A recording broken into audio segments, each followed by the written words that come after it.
Et tips til hundeeiere, det er å gå et kvalitetskurs hos en instruktør som kan vise med egen hund hva han ønsker. Og at ikke instruktøren tar ut en hund av gangen av bilen, men at hundene får jobbe samtidig, så de lærer å tolerere hverandre. Det synes jeg er et viktig tips. Da unngår du at hunden skal løpe bort i alle andre hunder når de er på søndagstur også.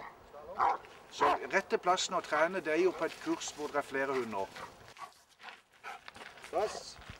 Dekk! Takk!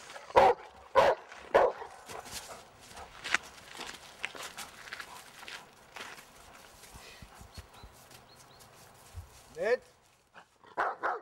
Det hender jeg får oppfordringer og telefoner fra barnehaver og førskoler og SFO og disse tingene. Og da tar jeg med meg barnehaven og underviser barna om hvordan de skal oppføre seg i forhold til hunder, og kanskje mest løse hunder, store hunder.